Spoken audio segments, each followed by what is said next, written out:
Hello મિત્રો, જય શ્રી કૃષ્ણ. આપ સૌનું સ્વાગત કરું છું મારા ચેનલની અંદર. કેનેડાના વિઝાના દરેક પ્રોસેસિંગ ટાઈમ બદલાઈ ગયા છે. આજથી નવા ટાઈમ લાગુ થઈ ચૂક્યા છે ઓલરેડી. એટલે તમારે બી આ જોવા જોશે, જેમાં વિઝિટરથી લઈને સ્ટુડન્ટ વિઝા, પીઆર બધા ટાઈમિંગ અંદર નવો ચેન્જ કરી દેવામાં આવ્યો છે.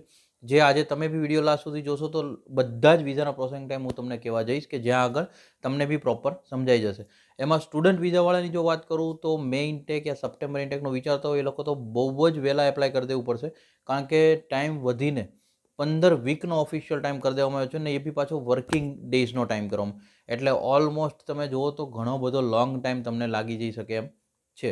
જેથી કરી સ્ટડી પરમિટ તો વહેલા જ એપ્લાય કરી દેવી. કેનેડાની અંદર પીએનપી પીઆરને લઈને કન્ટિન્યુઅસલી અપડેટ ચાલુ થઈ ગઈ છે, જેની અંદર આજે બધા જ પ્રોવિન્સમાં સારા જે મોટા પ્રોવિન્સ છે, જેમાં ન્યૂ બ્રોન્ઝવિક બી ઓપન થવાનું છે, એ અપડેટ આવી ગઈ. મેનિટોબા છે, બ્રિટિશ કોલંબિયા છે, આલ્બર્ટા છે, બધા જ પ્રોવિન્સની કન્ટિન્યુઅસલી અપડેટ આવી. એઝ ઓફ નાવ અત્યારે આઈઆરસીસીનો જે ડેટા આવી રહ્યો છે, 2,34,052 કેનેડા પીઆરની ફાઇલો જે છે આઈઆરસીસી પાસે અત્યારે પેન્ડિંગમાં છે. લાસ્ટ ટાઈમ જ્યારે આપણે આ ડેટા શેર કર્યો હતો ત્યારે લગભગ 1 મહિના પહેલાંની જો હું વાત કરું તો આ ફાઇલો 2,27,000 પર હતી. આજે 6-7 હજાર ફાઇલો વધી છે. શરૂઆતમાં જ્યારે 2 મહિના પહેલાં વાત કરીએ તો 2,09,000 કે 2,10,000 જ ફાઇલો હતી. પેન્ડિંગ ફાઇલોની અંદર વધારો થઈ રહ્યો છે, સિલેક્શનો ઓછા થઈ રહ્યા છે, પરંતુ ઘણા વિડીયો બી મેં તમારી સાથે શેર કર્યો કે હવે ઓન ધી ટ્રેક પીઆર આવી રહ્યું એવું લાગે છે. એટલે ઇમિગ્રેશન બી જો ક્લિયર કરવાની કોશિશ કરશે તો તમને લોકોને બી જલ્દીથી સરળતાથી પીઆર મળી શકે. આખી આ માહિતીની એક ડિસ્ક્રિપ્શનમાં મેં ઓલરેડી લિંક નાખી છે, તમે ત્યાં જઈને જોઈ શકો છો. અને 21મી ફેબ્રુઆરીએ લાઈવ મને મળવાનું ભૂલતા નહીં, કારણ કે હું તમારા ક્વેશ્ચન્સનો સોલ્યુશન આપવા માટે જ આવી રહ્યો છું. અને જે બી ક્વેશ્ચન્સ હોય યા કંઈ બી હોય તો કોમેન્ટ કરતા રહેજો. અને હા, બીજું કે ઘણી કોમેન્ટના અમે રિપ્લાય નથી કરી શકતા. એ જ બાબતે ઘણી વખતે એમ થાય કે ઘણા ક્લાયન્ટને રિપ્લાય નથી થયો. એના માટે થઈને 21મી ફેબ્રુઆરીએ સાંજે 6 વાગ્યાથી લઈને 6:45 સુધી 45 મિનિટ સુધી હું લાઈવ આવી રહ્યો છું. તો તમે તમારા ક્વેશ્ચનો લઈને રેડી રહેજો, અને જે બી ક્વેશ્ચન હોય તમે ત્યાં પૂછશો તો તમને સોલ્યુશન મળી જશે.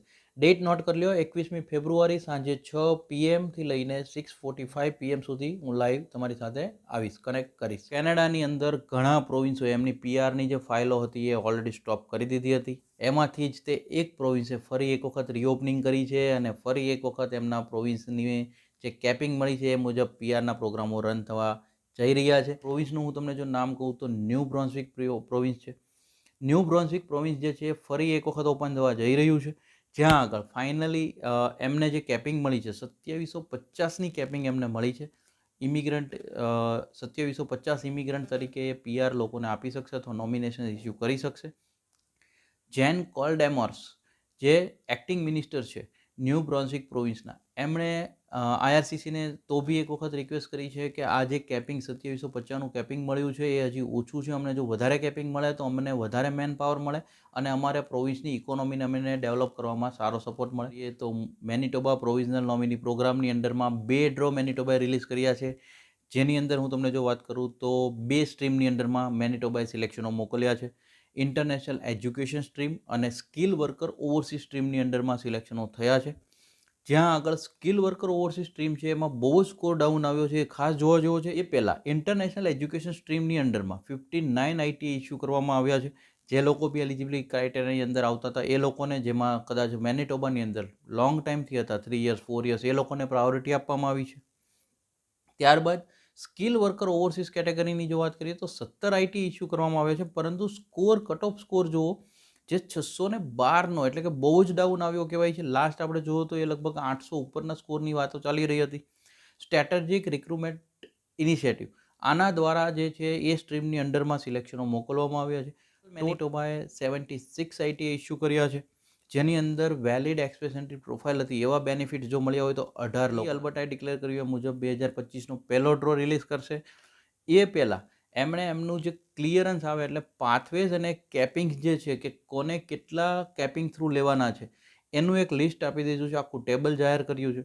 જેમાં સ્ટ્રીમ અને પાથવેઝ જો જોવા જાવ તો Alberta opportunity સ્ટ્રીમની અંડરમાં number of invitation જે છે 28,830.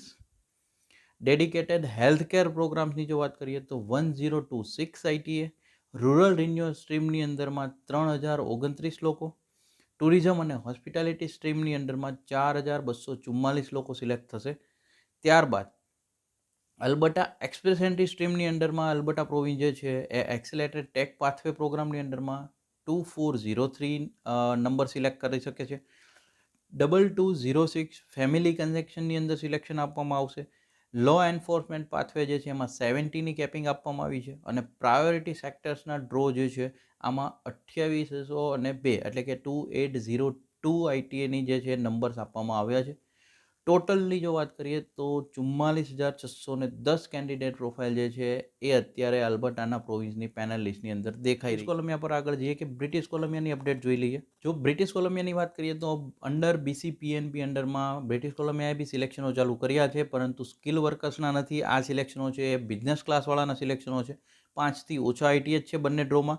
એક બેઝ કેટેગરી છે, એક રિજનલ કેટેગરી. બંનેમાં કટ ઓફ સ્કોર 123 123ના કટ ઓફ સ્કોર પર 5થી ઓછા લોકોને સિલેક્શનો કર્યા છે. એટલે એક બ્રિટિશ કોલંબિયાની આપી અપડેટ સારી કહેવાય કે જે અલ્ટિમેટલી ચાલુ થઈ. અને જો માહિતી આજની સારી લાગી, એક લાઇક કરી દેજો. મેક્સિમમ લોકો સુધી સ્પ્રેડ કરવાનું ના ભૂલતા, because spread education support education.